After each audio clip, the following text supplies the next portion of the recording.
Basic 5 pillar strategy होती है। सबसे इंपॉर्टेंट होता है उसमें कंसिस्टेंसी। अपने स्टडी रिसोर्सेज को प्रॉपरली ऑर्गेनाइज कीजिए, पता करो कि भाई अपने पास में क्या क्या रिसोर्सेज अवेलेबल हैं, क्या क्या मिसिंग है, उनको अरेंज करो। फिर आएगा अपना फेज नंबर 3। ये बहुत इंपॉर्टेंट फेज है जो बहुत सारे बच्चे स्किप कर देते हैं, क्योंकि 45 डेज होते हैं। बच्चों को लगता है कि सर तैयारी होने में तो 40 दिन लग जाएंगे। मॉक एग्जाम देने के बाद में जो मेरे वीक एरियाज है, जिनके ऊपर मेरे मार्क्स कम आए मॉक में, उनका अलग से एक फोकस रिवीजन होना चाहिए। हेलो एंड वेलकम स्टूडेंट्स, कैसे हैं आप सब लोग। मैं आप लोगों का मेंटर दोस्त एंड गाइड निमेशन हाजिर हूँ आप लोगों के सामने एक बहुत ही इंपॉर्टेंट वीडियो के साथ में। तो जैसे कि आप लोगों को पता ही है, मार्च 2026 अटेम्प्ट के रिजल्ट्स आउट हो चुके हैं और अब स्टूडेंट्स जून अटेम्प्ट के लिए प्रिपरेशन स्टार्ट कर रहे हैं। तो आप लोगों के लिए कॉम्प्रिहेंसिव स्टडी प्लान लेकर के आ चुका हूं।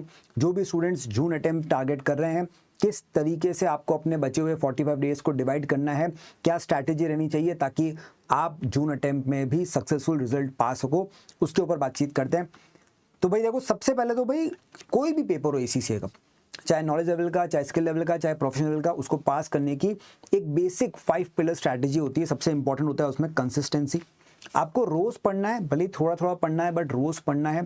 ज़्यादा ब्रेक्स नहीं होने चाहिए, क्योंकि जब ब्रेक होते हैं तो चीज़ें अपन फॉरगेट करते जाते हैं, भूलते जाते हैं। तो वैसा ना हो, आपको एक फिक्स टाइम टेबल बनाना है अपना। कैसे होना चाहिए वो भी बता दूंगा मैं आप लोगों को। और उसके साथ में आपको कंसिस्टेंट रहना है और अपनी प्रोग्रेस को मॉनिटर करते रहना है। उसके बाद में एक बहुत ही इंपॉर्टेंट टूल है जो बच्चे मिस कर जाते हैं। हमने रिसेंटली अभी जिन बच्चों के रिजल्ट्स आए थे उनसे एक इंटरेक्टिव सेशन भी करा था यूट्यूब पे, आप उसको भी देख सकते हैं। उसमें भी काफ़ी बच्चों ने ये हाईलाइट करा था कि सर नोट्स बनाना बहुत इंपॉर्टेंट चीज़ होती है। तो एक्टिव लर्निंग बहुत इंपॉर्टेंट है। एक्टिव लर्निंग का मतलब आप सिर्फ सुन नहीं रहे हो क्लास को, जो क्लास में बोला जा रहा है, जो मटेरियल में लिखा है उसको हाईलाइट कर रहे हैं, उसमें नोट्स बना रहे हैं, अपने खुद के अपने पॉइंट्स को नोट कर रहे हैं। ये सब चीज़ें एक्टिव लर्निंग में आती है, ये बहुत इंपॉर्टेंट होता है। फिर आता है भाई रेगुलर प्रैक्टिस। सबसे इंपॉर्टेंट चीज़ ये रेगुलर प्रैक्टिस। आप उस सेशन को देखोगे तो आपको उसमें काफ़ी सारे बच्चों के इसमें बोलते हुए देखेंगे बच्चे कि सर हमने जो क्लास में पढ़ा उसको रेगुलरली अगर प्रैक्टिस करा तो उसका ऑब्वियसली हमें फ़ायदा मिलता है। तो रेगुलर प्रैक्टिस बहुत इंपॉर्टेंट है। बीच बीच में छोटे छोटे ब्रेक्स भी होने चाहिए ताकि आपका माइंड जो है वो वापस से रिकूप हो सके, एनर्जी वापस से अपन लेकर के आ सके। तो रोज़ जैसे आप पढ़ रहे हो तो बीच में एक छोटा मोटा ब्रेक उसमें रखो, ताकि एक ऐसा कोई भी हॉबीज़ जो आपकी हो उसको फॉलो करो बीच में, ताकि आपको थोड़ा सा ऐसा ना लगे कि बहुत ज़्यादा बर्डन हो रहा है अपने ऊपर। ठीक है। और रिवीजन बहुत इंपॉर्टेंट है, रेगुलर बेसिस पे रिवीजन होना चाहिए। अब बात चालू करते हैं साहब। सर अब नेक्स्ट 45 डेज में हमें पढ़ाई करनी है, तो किस तरीके से अपने को पढ़ाई करनी है। तो सबसे पहला फेज़ होता है फेज़ 1, जिसमें आपको सबसे पहले अपने सब्जेक्ट को समझना है, अपने सिलेबस को समझना है, अपने एग्जाम पेपर पैटर्न को समझना है। तो सबसे पहले तो जो भी आप पेपर दे रहे हैं उसके प्रॉपर एग्जाम स्ट्रक्चर को समझिए। कौन कौन से सेक्शन होते हैं, कौन कौन से सेक्शन में कौन कौन से टॉपिक्स आते हैं, कौन से सेक्शन का क्या वेटेज है, किस सेक्शन को अप्रोच करने की क्या तरीका रहेगा, क्योंकि पेपर वाइज चीज़ें बदलती हैं। फिर अपने स्टडी रिसोर्सेज को प्रॉपरली ऑर्गेनाइज कीजिए, पता करो कि भाई अपने पास में क्या क्या रिसोर्सेज अवेलेबल हैं, क्या क्या मिसिंग है, उनको अरेंज करो। अपने पूरे सिलेबस का एक टॉपिक वाइज ब्रेकडाउन आपके पास होना चाहिए, जिसमें वेटेज वगैरह क्या होने चाहिए। जो बच्चे टेक्स या एफएम प्रिपेयर कर रहे हैं उनकी वेटेज वगैरह मैंने यूट्यूब वीडियोस बना के शेयर कर रखे हैं, आप उनको देख सकते हैं। क्लास में भी जो बच्चे हैं वो आ सकते हैं। डाउट सेशन में मैं आपको जो स्टार्टिंग के फर्स्ट सेशन ओरिएंटेशन सेशन जो फ्री है वैसे तो यूट्यूब पे, उसमें आप देख सकते हैं। उसमें ऑलरेडी मैंने ब्रेकडाउन दे रखा है, बट और डिटेल ब्रेकडाउन के लिए आप जो लोग बच्चे क्लासेज अटेंड करते हैं वो लोग बात कर सकते हैं, हम क्लासेज में डिस्कस वैसे भी करते हैं। और डिटेल अगर आपको चाहिए ब्रेकडाउन तो मैं आपको सिलेबस का एक प्रॉपर किसी डाउट सेशन में प्रोवाइड वो भी कर दूंगा। ठीक है। फिर प्रॉपर स्टडी टाइम लोकेट करना है। जो बच्चे एफएम की तैयारी कर रहे हैं उनके लिए ये सारा काम मैं ऑलरेडी कर चुका हूँ। एक वीडियो है 75 days study plan for FM, जो मैंने इस अटेम्प्ट के स्टार्टिंग में डाल दी थी कि वो बच्चे जो इस अटेम्प्ट में जून अटेम्प्ट में एफएम प्लान कर रहे हैं उनके लिए। अब भले ही 45 डेज बचे हैं तो भी वो वीडियो देखो, उसमें वेटेज वाइज ब्रेकडाउन है, उसमें टॉपिक वाइज ब्रेकडाउन है, कितना टाइम किस टॉपिक को देना चाहिए। अब उसको बस ऑब्वियसली बात है, उस टाइम 75 डेज थे तो मैंने 75 डेज के हिसाब से बोला था, आपको उन सबको श्रिंक करके 45 डेज के हिसाब से अपने हिसाब से मैनेज करना पड़ेगा। फिर आती है साहब फेज़ 2। ये है मेन फेज, जिसमें अपने को 45 डेज में से कम 25 से 30 दिन लगेंगे।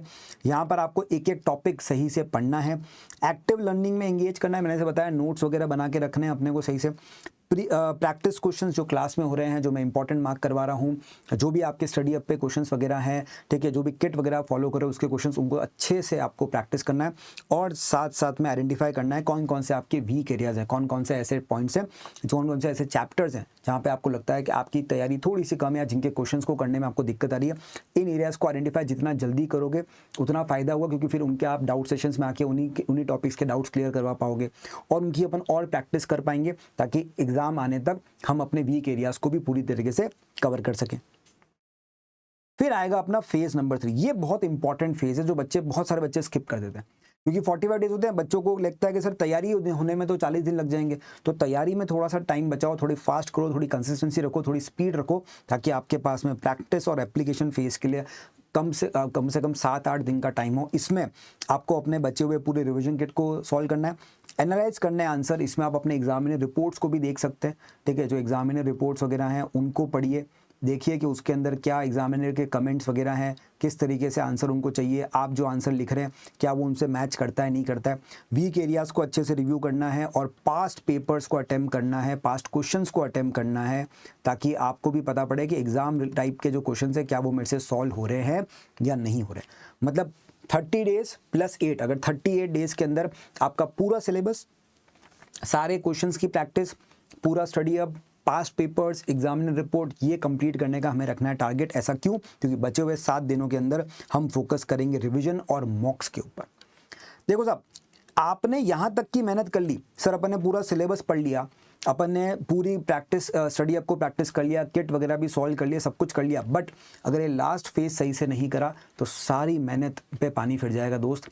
एक अच्छी एग्ज़ाम की परफॉर्मेंस और एक बुरी एग्ज़ाम परफॉर्मेंस के बीच का जो डिफरेंस है वो आपके ये 3 चीज़ें क्रिएट करती है। सबसे पहला आपको एक प्रॉपर कॉम्प्रिहेंसिव रिवीजन करना, मतलब पूरे सिलेबस का रिवीजन करना ज़रूरी है।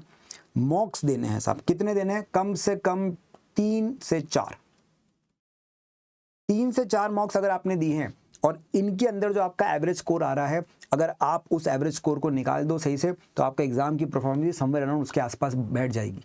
तो 3 से 4 मॉक्स आपको देने हैं। ऑब्वियस सी बात है, अगर मैं 7 दिन गिन रहा हूँ तो एक दिन छोड़ के एक दिन एक मॉक दूंगा। पहले मैंने मॉक दिया, एनालाइज करा कि कौन से टॉपिक्स में मेरे से गलती हो रही है, उसको रिवाइज करा, उसके ऊपर मैंने करा फोकस्ड रिविजन, ठीक है। एक तो कॉम्प्रिहेंसिव रिविजन चल ही रहा है साइड में एग्जाम से पहले का, बट मॉक एग्जाम देने के बाद में जो मेरे वीक एरियाज हैं, जिनके ऊपर मेरे मार्क्स कम आए मॉक में, उनका अलग से एक फोकस रिवीजन होना चाहिए। फिर सेकंड मॉक दूंगा, वापस देखूंगा कहाँ पे मार्क्स कटे, उसका वापस एक फोकस रिवीजन होगा। फिर थर्ड मॉक दूंगा, वापस से देखूंगा कौन से टॉपिक्स में मेरे मार्क्स कट रहे हैं, उनके ऊपर एक फोकस रिवीजन होगा। इस तरीके से आपके सारे वीक एरियाज भी कवर हो पाएंगे और प्रॉपर्ली आप अपने सिलेबस को मल्टीपल टाइम रिवाइज भी कर पाओगे। ये 3 स्टेप्स में आपको काम करना है भाई, और इसी से काम होगा। सबसे पहले सिलेबस की कवरेज पे फोकस करना है, 25 से 30 दिन यहाँ पे लगेंगे। फिर नेक्स्ट 7 से 8 दिन के अंदर अपनी प्रैक्टिस कंप्लीट करनी है, पास्ट पेपर अटेम्प्ट करने हैं, एग्जामिनर रिपोर्ट्स वगैरह देखनी है, डाउट्स वगैरह सॉल्व करवाने हैं। उसके बाद में लास्ट के 7 to 8 डेज जो आपके पास बच रहे हैं, उसमें आपको मॉक्स देने हैं कम से कम 3 से 4। एक कॉम्प्रिहेंसिव रिविजन चलना चाहिए और फोकस रिविजन होना चाहिए, ठीक है साहब। ये एक अप्रोच होनी चाहिए अपनी, ठीक है। इस अप्रोच को अगर अपन ने सही से फॉलो करा तो पक्का आपको भी सक्सेस मिलेगी। इसके साथ 1-2 बातों का और ध्यान रखना कि आप अपने डाउट्स टाइम पे सॉल्व करवा रहे हो। जिस भी टॉपिक में आपको लगता है कि ज़रा सा भी डाउट है, झिझकने की ज़रूरत नहीं है। आप डाउट सेशंस को अटेंड करो, जूम वाले डाउट सेशंस को अटेंड करो, अपने डाउट्स वगैरह टाइम पे सॉल्व कराओ, ठीक है। प्रैक्टिस के ऊपर सबसे ज़्यादा फोकस रखना है। अगर थ्योरेटिकल टॉपिक्स हैं तो रिविजन के ऊपर थोड़ा ज़्यादा फोकस रखना, ठीक है। कुछ टॉपिक जैसे टेक्स्ट वगैरह होते हैं, उनमें रैंडम रिविजन काफ़ी काम करता है, ठीक है। रैंडम रिविजन से मेरा मतलब ये है कि आप एक के बाद एक चैप्टर्स को रिवाइज मत करो, आप रैंडमली टॉपिक को उठाओ। आप देखो कि यार मैंने एक टॉपिक मान लो कार दिमाग में आया, तो अब दिमाग में रिकॉल करने की कोशिश करो कि कार कहाँ कहाँ पर लिखी हुई है इस पूरे सिलेबस में और मुझे कितना कितना रिकॉल कर पा रहा हूँ। एफएम जैसे टॉपिक में या ऑडिट जैसे टॉपिक में आप क्या कर सकते हो कि आपने कोई टॉपिक उठाया, अब उस टॉपिक को पढ़ो मत, दिमाग में रिकॉल करने की कोशिश करो इस टॉपिक में क्या क्या दे रखा था, क्या क्या पॉइंट्स थे मेरे पास में और क्या क्या चीज़ें मुझे याद आ रही है। जितनी चीज़ें याद आ रही है, अगर किसी टॉपिक में आपको मोटा मोटी 70-80% चीज़ें याद आ गई तो ऑटोमेटिक वहाँ पर कॉन्फिडेंस आता है, ठीक है। इस तरीके से रिवीजन होना चाहिए। थोड़ा सा आपको ध्यान देना, ये टिप का इसका ध्यान रखना, रैंडम रिवीजन की इस टेक्निक को थोड़ा यूज़ करना, आपको पक्का सक्सेस मिलेगी, ठीक है बच्चों। चलिए, तो आराम से इस स्ट्रैटेजी को फॉलो करो। इस टाइम ड्यूरेशन को जैसे मैंने आपको ब्रेक डाउन कराया, 45 डेज़ को आप 30 days for study time, 7 days जो बचे हुए हैं 7 to 8 डेज़ वो आपके रहेंगे for practice, past papers, examiner report, technical articles को स्टडी करने में। लास्ट के 7 to 8 डेज़ जो बचेंगे वो कॉम्प्रिहेंसिव रिविजन और मॉक सॉल्विंग पे अपने को देने हैं। इस तरीके से इस अप्रोच से, इस स्ट्रक्चर्ड अप्रोच को अगर आप फॉलो करोगे तो आपका कोई भी पेपर, चाहे वो स्किल लेवल का हो, चाहे वो प्रोफेशनल का हो, चाहे वो नॉलेज का हो, आप आराम से नेक्स्ट 45 डेज में उसको क्लियर कर पाओगे। चलिए, ओके बच्चों, all the best and see you all in classes. Thank you so much.